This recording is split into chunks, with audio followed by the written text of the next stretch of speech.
So I just realized I've been muted for the last 8 minutes that we've been on air. In that time, we've talked a little preseason football, talked a little Giannis and CP3 in the finals, which is actually what I was getting into just over the last minute or two. And then I looked down at my screen here on my laptop, and I realized you guys haven't heard a word I've said over the last 8 minutes, going on 9 now. It's good. Real good. So with that said, may as well just start from the damn beginning. Welcome to the Wilbur and Gold Show. I'm your host, Will Dalton, a.k.a. Wilbur and Gold. It's a pleasure to have you in on a Thursday, August the 19th, about 9:41 a.m. Eastern Time. I'm just going to rehash over what I just talked to nobody about because nobody heard me. Excuse me. So you got Patriots-Eagles tonight. That's your preseason game of the night. That's 7:30 p.m. Eastern Time on NFL Network. Free plug there. You don't have to pay me a damn thing, but feel free to donate if you want. So the main thing about the preseason for the NFL is that the scoreboard really is irrelevant. It's about individual performances, not the scoreboard. And that's especially the case for quarterbacks. You got certain teams like mainly the Patriots, not so much the Eagles. The Eagles don't really have a quarterback. I mean, the Eagles do not have a quarterback competition going on right now between Jalen Hurts and Joe Flacco. There is no competition. Jalen Hurts is going to be QB1 come day one of week one. The Patriots, on the other hand, is a little interesting. We'll get into that here for a few minutes. I can't believe I just spent 8 minutes talking to you guys about all these different things, and you didn't hear a damn word I said. Getting reps then, I guess. So anyway, the Patriots have an interesting spot here. Now, I am a Cam Newton fan. He's my favorite football player because I am a Carolina Panthers fan. And, he was my quarterback for 9 years. I hated to see him go. I understand why it happened. We had a whole couple of episodes about a little over a year ago when COVID was really just picking up and Cam Newton got traded. Well, not traded. He got released by the Panthers, and then Patriots would pick him up a couple weeks later. I am a big Cam fan. He was my quarterback. I understood why they let him go because the Panthers have completely revamped the culture over there. They are now a young team, very young team, with a lot of good. Panthers are going to be sneaky. People that follow the Panthers know that. People that pay close attention to these things know that. Panthers have a lot of good offensive weapons. They are rebuilding the defense because that's most of what they've taken in the draft since Matt Rule has been there. Sam Darnold's the quarterback, so he's going to have his opportunity to show that it was really just the Jets' shitty culture, the reason that he struggled so much and kind of fell into the background after the draft hype between him and Baker Mayfield and Josh Allen. And it's ironic that I'm talking about this because that draft class, the 2018 draft class, which had Sam Darnold, Baker Mayfield, Lamar Jackson, Josh Allen, Josh Rosen, who has yet again been released, and now he's looking for his 5th NFL team. I feel bad for that dude. I think he just needs a legit shot, but we'll see. It's ironic because that quarterback class versus the current quarterback class, which has Trevor Lawrence, Trey Lance, Justin Fields, Zach Wilson, Mac Jones.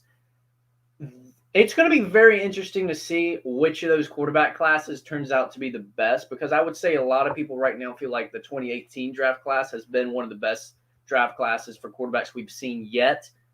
But I've also heard a lot of people saying that they think this draft class with Lawrence, Fields, Lance, all those guys could top it.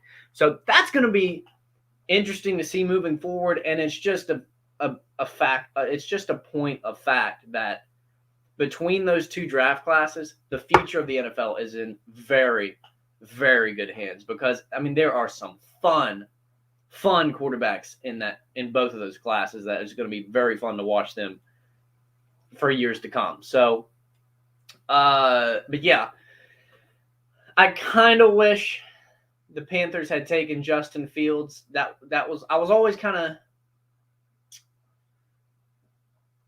I wanted them to take Justin Fields and now that I've kind of seen what he's done so far in the preseason, and it's early, I get it, with the Bears, like, God. To me, Justin Fields would have been a perfect cherry on top for what the Panthers are trying to build right now because they have a very young team, a young coach. They've developed a younger, more contemporary football culture, kind of what the league is becoming. We're kind of out of the smash mouth defense days of Ron Rivera now, and we're kind of moving into the more, analytical football things with Matt Rule and Joe Brady and those guys. So I thought Justin Fields could, and I get it, they already had Sam Darnold at this point, and so a lot of people were like, all right, well, are they really going to need to take Fields? I still wish they would have taken Fields kind of sort of. Now, maybe Sam Darnold's going to prove me wrong. I'm willing to give him a shot. And obviously they didn't. They took J.C. Horn, which I'm perfectly fine with. I'm not upset at that pick. A lot of people were. But, like, that dude is scrappy. He's a corner from South Carolina. He is very scrappy. And I think, again, they're rebuilding the defense over there, and they're going to be they're building. So it's really just a matter of how is Sam Darnold going to do, and are they going to be able to protect him? Because that was part of the problem with the Jets is that they could not protect Sam Darnold. I mean, he was getting chased down on like almost 50% of his snaps, which is embarrassing for an NFL franchise. Jets. So we'll see. And their explanation to that point, as to why they didn't take Justin Fields, because obviously it was a hot topic. A lot of people were like, all right, they might do it because he was available, by the way. It wasn't that they couldn't get him. He was available at their number one pick when they came up. So they stuck with Darnold. They took J.C. Horn, the corner from South Carolina, and decided to stick with Sam Darnold as their QB1 because of the fact that Sam Darnold he's the same age practically as a lot of these quarterbacks that are being taken in the draft currently. He was drafted in that 2018 draft class. He is, I believe he's 24 or 5. So he's still like around, I mean, he's not a rookie anymore. He's been in the league a couple of years now, but he is of that still rookie-ish age and young age in the league to the point where they felt like, all right, we practically have a young rookie quarterback now in Sam Darnold. He just hasn't had a good opportunity to show what he can do because he's been in a bad situation with the Jets. So it's going to be very interesting to see. And he is paired with Robbie Anderson again, who they had a nice little connection going over at the Jets. And now they're back together with the Panthers. It's like, it's all right. That point makes sense. Is it going to work is the question. So I'm hopeful. I'm rooting for Sam Darnold, obviously, because he's my quarterback now. But I am rooting for him anyway because he had a lot of hype along with all the other quarterbacks. It was always a question of who's going to be better, him or Baker Mayfield. It's been Baker Mayfield up to this point. But I'd like to see Sam Darnold do well, and not just because he's the Panthers quarterback, because I just want to see him do well because he kind of fell off and he was in a bad situation with the Jets. And so we shall see. But let's move on actually to the Patriots, and I think that's what I was starting off with. The Patriots actually, that is what we were talking about, because the Patriots have an interesting situation here. Because Cam Newton is the veteran. A lot of people believe that Cam Newton is now, Mac Jones is the future. And I buy that. And by the way, I don't know if you saw the ovation that Mac Jones got when he came into that game the other night. It was the Patriots' first preseason game. But he got an absolute ovation. And it was almost the type of ovation that made you step back and say, the fans want him to be the guy. maybe more than Cam Newton. That would not be the case for me, but I'm a little biased because I'm a Cam Newton fan. He's my favorite football player. So, now, from what I've seen and heard, Cam Newton has looked pretty good over this offseason. And he's looked pretty good so far through the preseason and through camp and things like that. He had a pretty nice start to his first year with the Patriots last year, but the only problem was he got COVID, and then, he was trying to catch up and come, when he came back a couple of weeks later after COVID, he was trying to catch up, and then just, he never could quite click with the offense again. He never quite caught back up. But I think you could argue, considering the level of weapons, which was practically nothing that he was working with last year, and coming back from COVID, he had a pretty solid year. They almost snuck into the playoffs. I think they finished 8-8 and almost snuck into the playoffs. So I've always been in the mindset, and now again, you don't deserve anything at the end of the day. Nobody owes you anything. You got to go out and take it. But I've always been in the mindset, I think Cam just needs, because they got some weapons now. They got some more talent this year. I don't know specific, or don't remember specific names. I know they got a Hunter Henry's over there now, the tight end. I mean, their running game is deep. You could see that in the preseason game the other night. They have a stable of running backs, which is going to be big because Cam is a running threat. Not as much as he used to be, but it's still there. That was his main weapon last year, which was part of any potential issues he had, was the fact that he was a threat to run, and he was doing it a lot, doing it well. He led the league in rushing yards.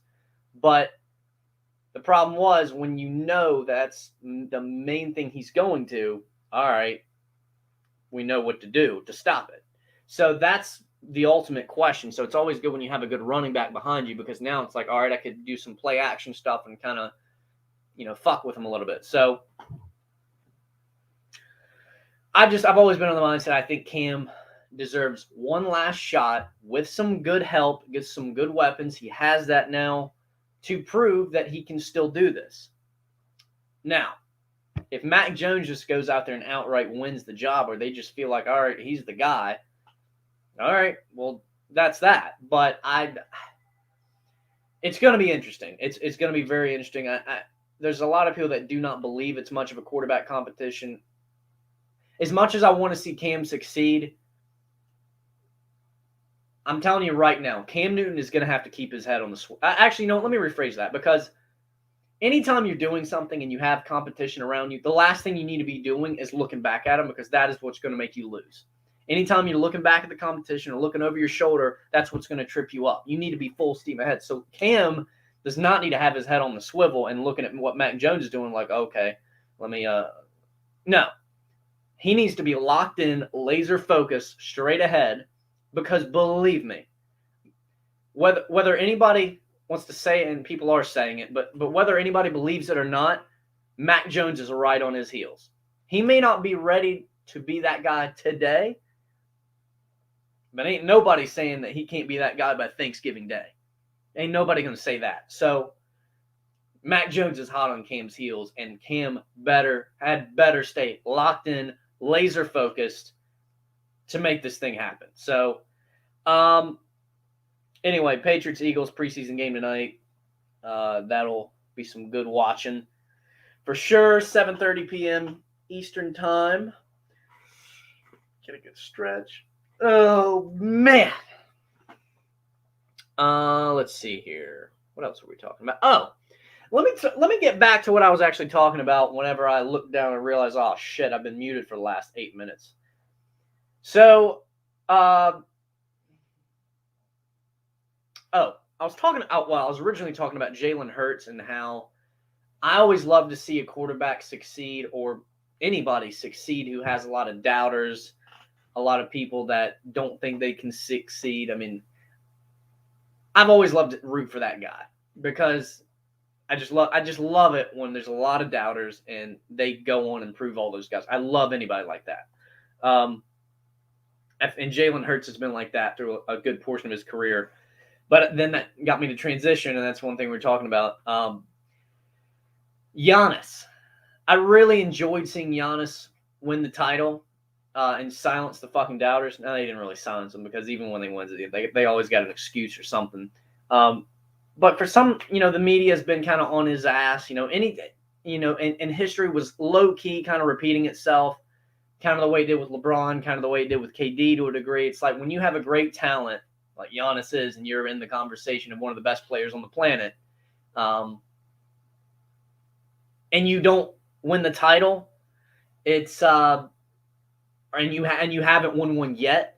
There's always that, oh yeah, but he's a great talent, but he's a heck of a player. He might be the best in the world, but, and there's always, and you got that swarm of media attention going to that one fact that you have not gotten the championship yet. LeBron had it. LeBron had it big time. When then he finally won it with the Heat in his second year over there.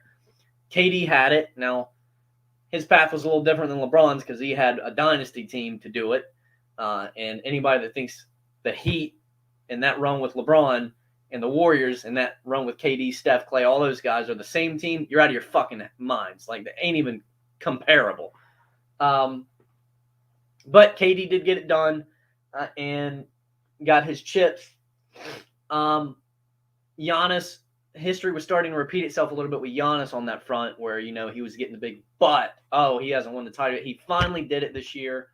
It was a great finals, Suns, Bucks. That was great finals. Very good. So I was very, and this is what I was talking about when I realized I was muted. I was a little torn this year on the finals. I was a little torn because I wanted to see Giannis finally silence the doubters, get his chip, but I really wanted to see Chris Paul do it as well because, that's the one thing he's missing. It's the one thing Carmelo Anthony's missing. It's the one thing Russell Westbrook is missing. Now, those guys will see if they can get it done on the Lakers. That's a whole other conversation we'll get into probably a little later on in the show. But I really wanted to see CP3. I was torn. I wanted Giannis to get it for those reasons, and I wanted CP3 to get it for his reasons. And I root for CP3 to still get it done eventually because, I am from the area that he's from, roughly. I'm from High Point. And he's from Clemens, Winston-Salem area, which is about 25, 30 minutes from where I sit right now. So I hope CP3 gets it done. Now,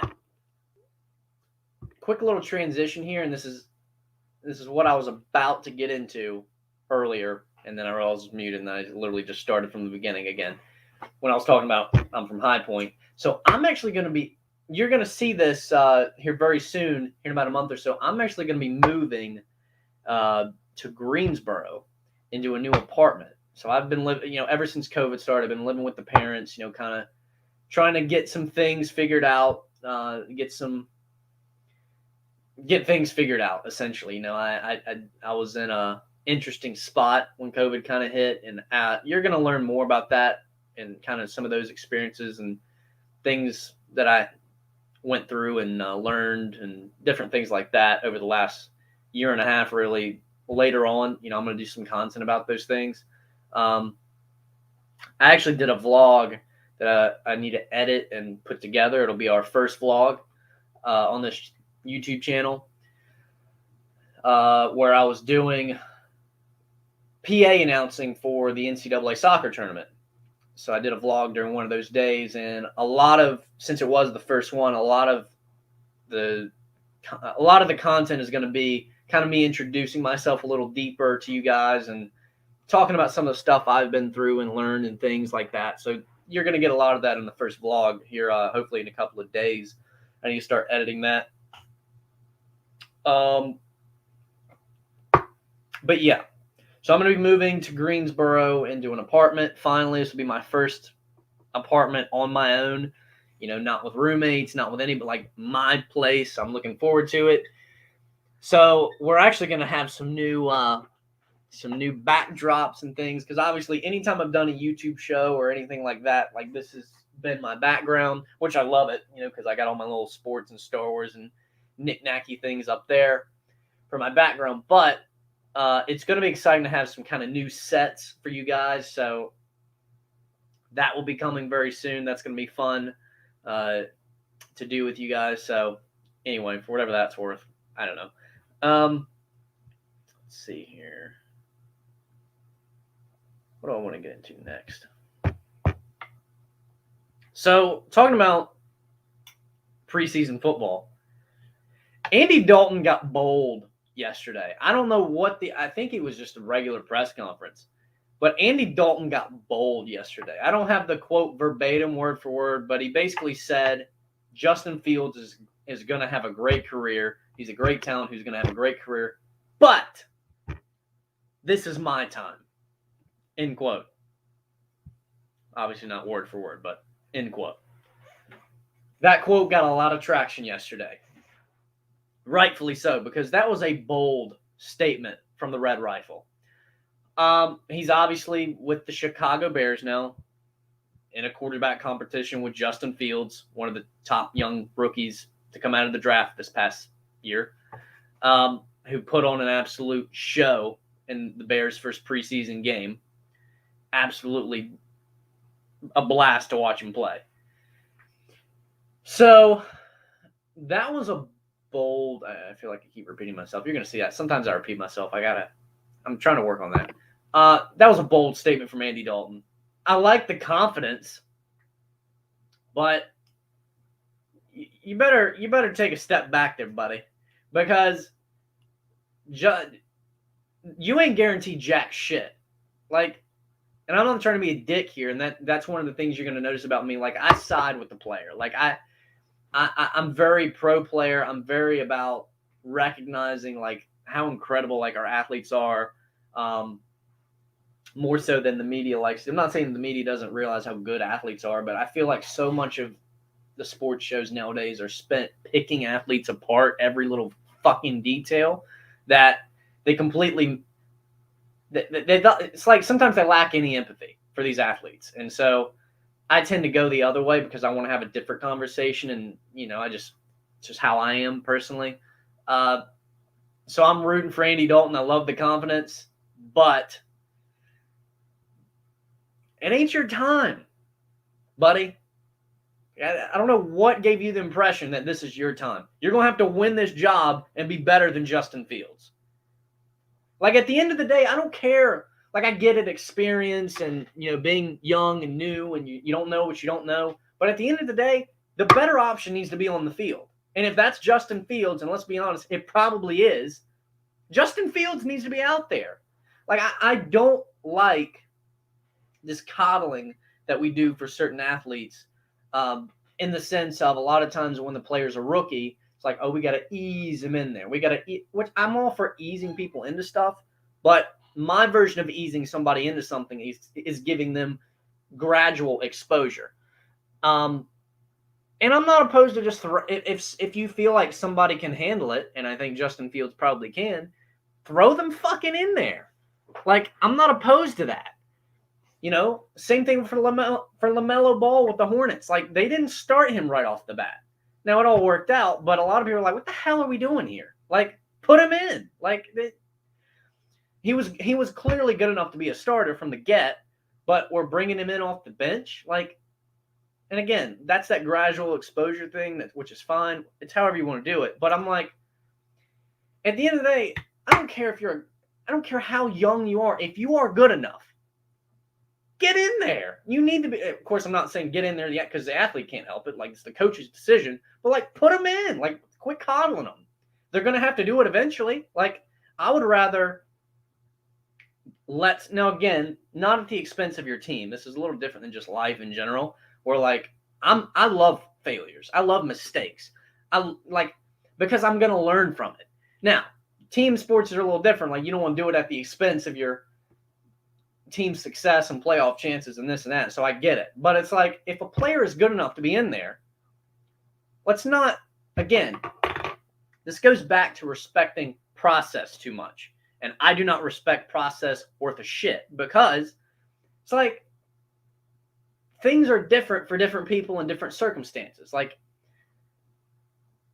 if somebody is good enough to be starting and be in there, why am I going to just gradually, or maybe not even start him at all for a couple of weeks for the sake of process? And, like, for what? Put him in there. Like, So I don't know. Like, process is overrated. It just is. It's like, what's right for this guy might not be right for this guy. Just because this guy might need to sit a couple of weeks, that's not the case necessarily for Justin Fields. Like, if he's ready and he's good enough, he needs to be in. Like, forget process. Do what's right in that exact second. And a lot of people don't want to do that. So, anyway, love the confidence from Andy Dalton. But it ain't your time, bucko. It's whoever's better's time. That's the answer. That's all I'll say about that. So, the Christmas schedule. Actually, let me pull it up. The Christmas NBA schedule came out the other day, which is always a treat. One, I fucking love Christmas. Yeah, that's one thing you're going to learn about me. The more we get together on these shows, I love Christmas. It is my absolute favorite time of the year. And I love the NBA. So it's always a nice extra present on Christmas Day when you have these NBA games, because it's like, I mean, think about it. It's like you're opening gifts. You know, it's such a great day. At least for most of us. It's such a great day. Like, I can't speak for you, but it's a great day. It's like the food, the company.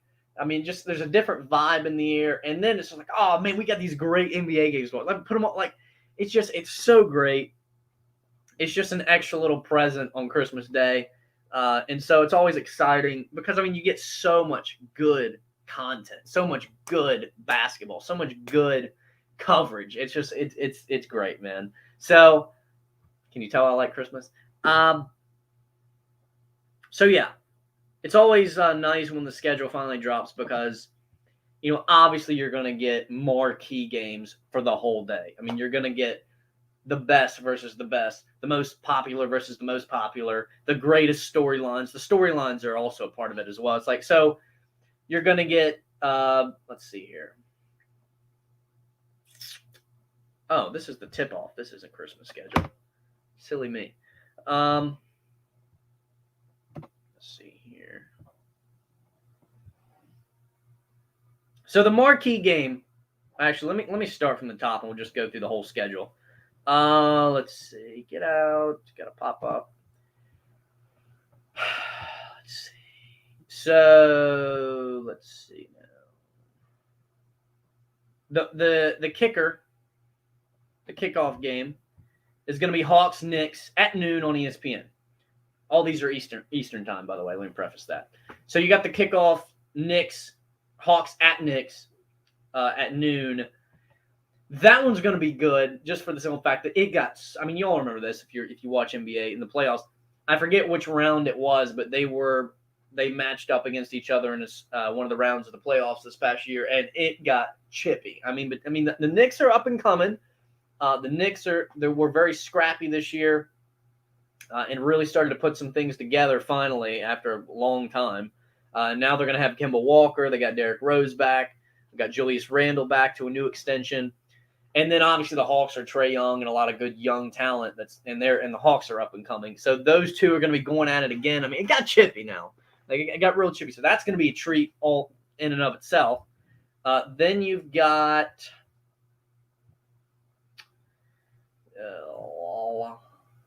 at 2:30 p.m. on ABC, Bucks Celtics. So that one's going to be good. You're going to get Giannis and then Jason Tatum and all those guys. So that'll be good. Obviously, you got the champion in the Bucks. You got the Celtics who are trying to figure it out. I mean, they've got talent.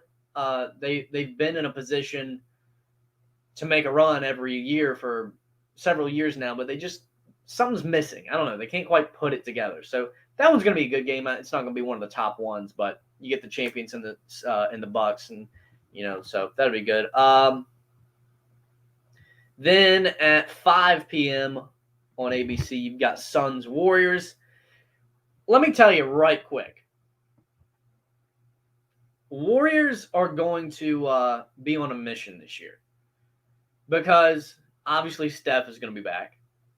Not back as in like he was out, like he's going to be back. You got Steph and Clay. Steph and Clay are going to be back together for the first time in 3 years.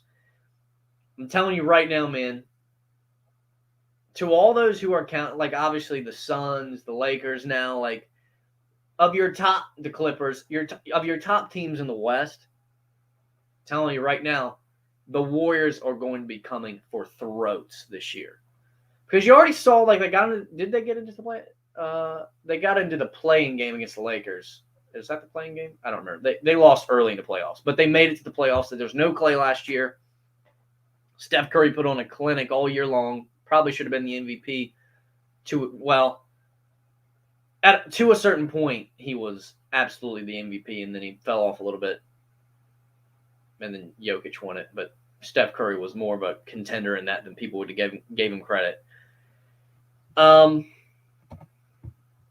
Warriors are going to be coming for throats this year. I don't know what to say. Like, Steph, Clay being back together, Draymond back in the mix. The Warriors I feel like they had a good pickup recently, but I can't remember who it was. Oh, they brought Iguodala back, who was one of the main keys to their success. You know, one of the not named KD. Like, I'm telling you, man, James Wiseman will be back. Warriors are coming for throats. The Warriors, or I think the Warriors, like, I think most everybody will agree that they're going to be good. I don't think you understand just how good they're going to be, because they are going to be on a, like, you got to understand. This is one thing that happens in sports that we shouldn't allow to happen, but it does, because it's just the way things are. When you haven't seen something in a long time, and when you haven't seen if you haven't seen a certain player play in a long time, or a certain team have their nucleus and all their players together for a long time, and they used to be like very good, you tend to forget, because obviously other players, other teams get together, and other people come along and steal the spotlight. And, you know, sports is very much, what have you done for me lately? And there's no exception here. Obviously, we saw Steph put on a show last year, but we haven't seen the Warriors be like the Warriors. Now, it ain't never going to be the KD Warriors again, because that was like an anomaly. But the Warriors were still the Warriors before KD got there. Not to the level when KD was there, but they were the concept was still the same. KD just made them unbeatable. But the Warriors haven't been the Warriors in 3 years now. They will be again this year. Now, I'm not saying that they're going to be like the best team, but they're going to be right there in the mix with the Lakers, the Clippers, the Sun. Like, I'm just here to tell you, the Warriors are going to remind some people some stuff this year. I cannot wait to play this clip back about halfway through the season, or as we get close to playoffs. Like, the Warriors are going to remind you something this year. They're going to remind you what happened a couple years or several years ago, when they absolutely took the league by storm. They're not going to take the league by storm, because you have other, the league catches up to things. Kind of like the NFL is catching up to the Chiefs. Now, obviously, the Chiefs didn't, because it's hard to do in football. The Chiefs haven't been like the longevity dynasty. Not that the Chiefs are a dynasty yet, but the Chiefs haven't had the longevity yet of the Warriors back when the Warriors were doing their thing. But I'm telling, like, the league always catches up. The NBA's caught up to the Warriors and the super teams and whatnot. The Bucks caught up to the Chiefs this past year, with how they run things in the NFL. But the Warriors are still going to be right up there in the mix with the top dogs. I'm telling you they are. So I can't wait to watch that again, because I've missed it. I mean, the NBA has had great stories and great teams coming through, obviously, over the last couple of years since the Warriors were the Warriors. But I think the NBA needs some of that Steph, Clay, Warriors magic again. I just do. So I'm excited about that. So anyway, Suns Warriors, 5 p.m. on ABC. Then you're going to get,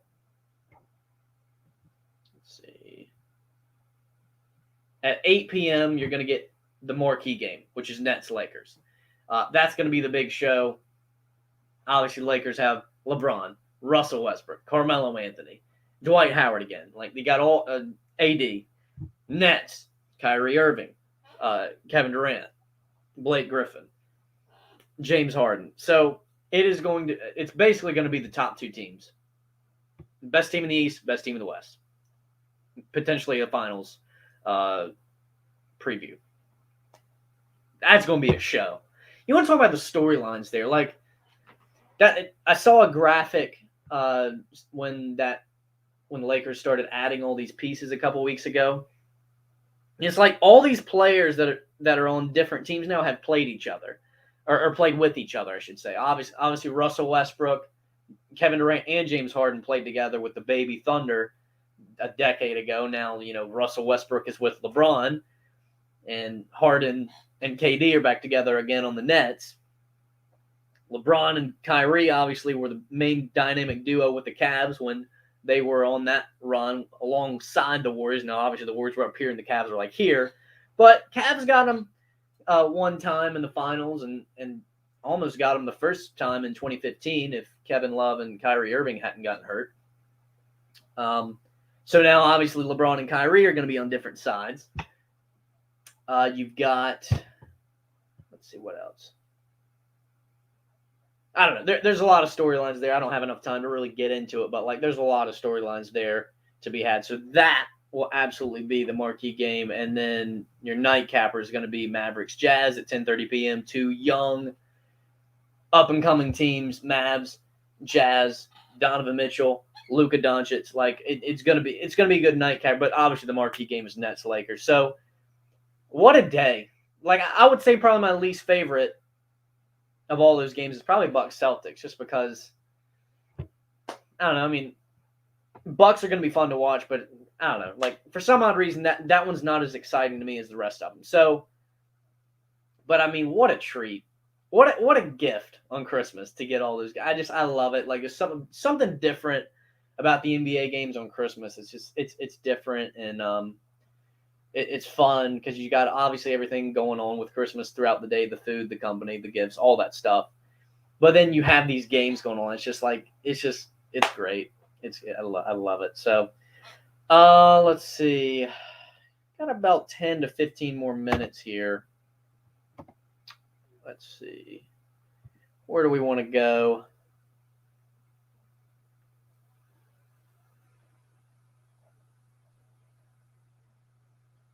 Actually, I got a couple more things I want to cover here.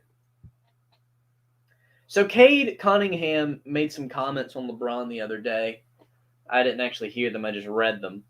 But basically, it was something along the lines of how, obviously Cade's heard all the stuff about MJ and all the reasons he's the GOAT. But he's also seen what LeBron has done. And to him, LeBron is the absolute GOAT.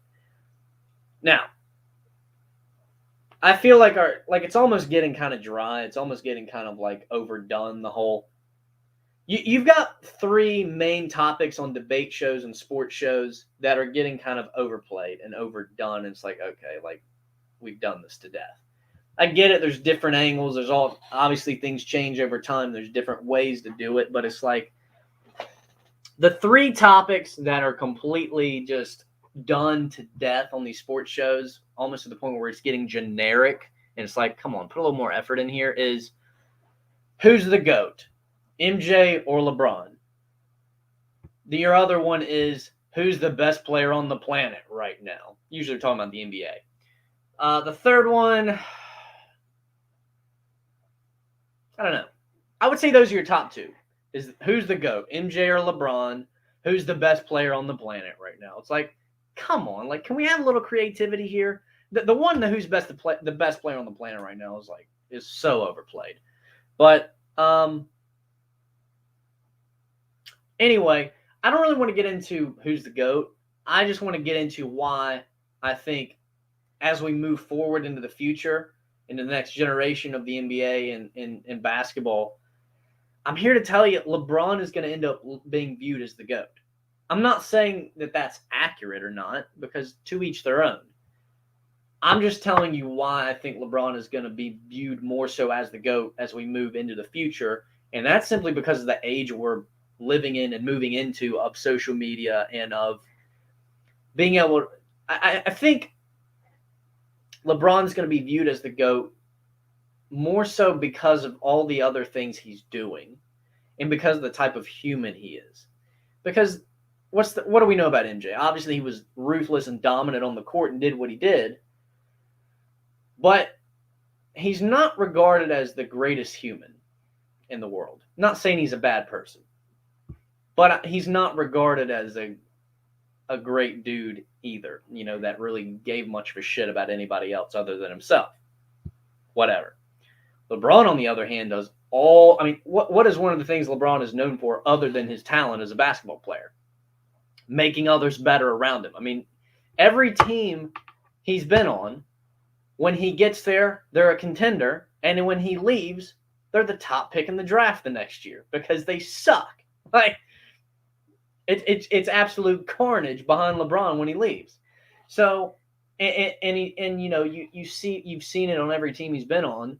Whether it was, again, not saying these are bad players, but they're kind of like I don't know if average is the right word, but just kind of second, third tier NBA players like your Mike Millers, your Kyle Korvers. Although Korver was one of the best shooters in the NBA at one time, but you've got certain players that are better when they're with LeBron because of how he plays and how he distributes the basketball and how he makes others better, how he is as a leader.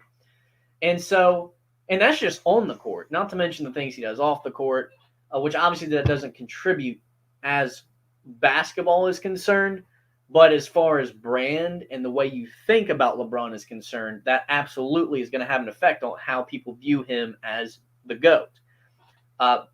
Because there's just going to be more of him. There's going to be more things he is doing, more things that he's involved in, and more recognition of him. And so you're going to see that versus the way people view MJ, which is obviously the basketball. But he was, again, you're going to continue to hear the stuff between him and Scottie Pippen and, people that don't really care much for MJ as a person. And you put that up against somebody that's doing the magnitude of things LeBron's doing for others. It's not going to be any comparison. Plus, there's going to be some recency bias, kids that have seen LeBron play their whole career and never really saw MJ play. So, for those reasons, I'm here to tell you, moving forward into the future, you're going to see it more and more to the point where LeBron is going to be viewed as the GOAT, not MJ. So, whether that's accurate or not is up to you to decide.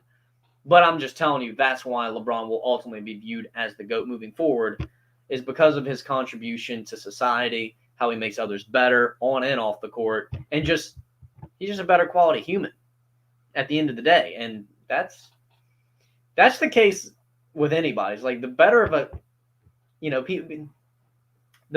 human you are, the more you give to others more than what you take.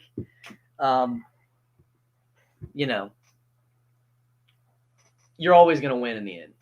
That's just how it is. It's karma is one of the most practical things in the world. So the last thing I'm going to do on this show before we get out of here is this. This has been a very sports heavy show.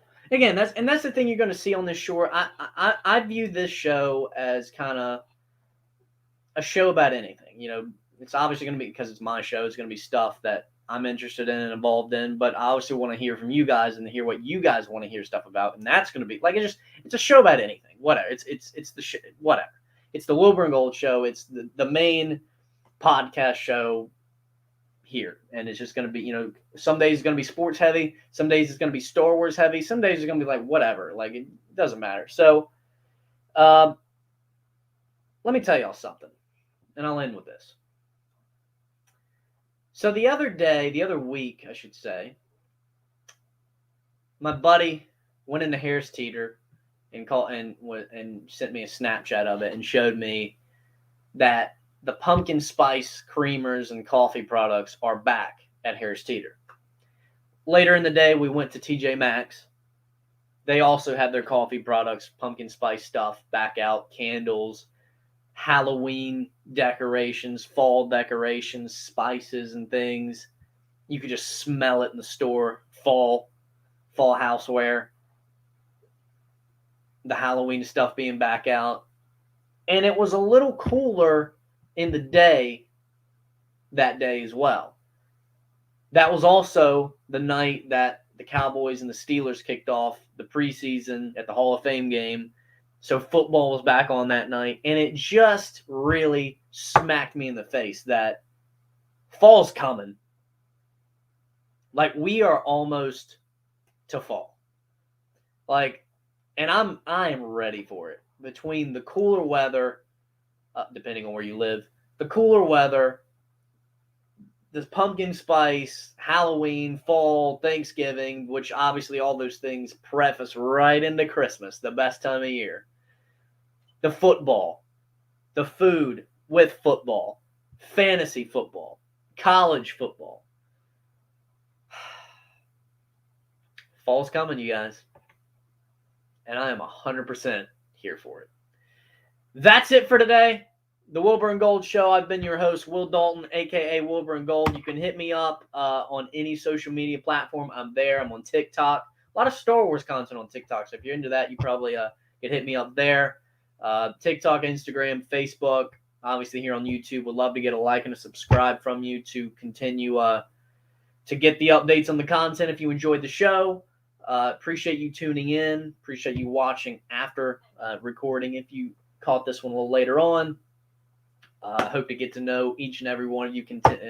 I say continue as if we've started already. To start really growing this community and this channel for you guys. And so I hope to meet each and every one of you moving forward. So I'll make it work out.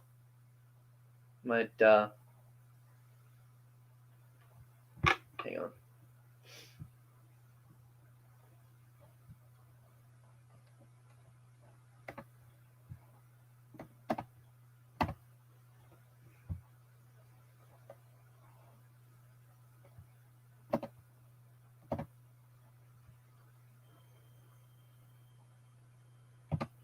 My camera died, so that's a good way to end the show. Had to switch to the webcam, but again, glad to have you guys in as always. Going to keep doing this, and hope to get to know each and every one of you guys. I feel like I've said that about 3 times over the last 5 minutes. So have a great rest of your day, and we'll catch you next time right here on the Wilbur and Gold Show.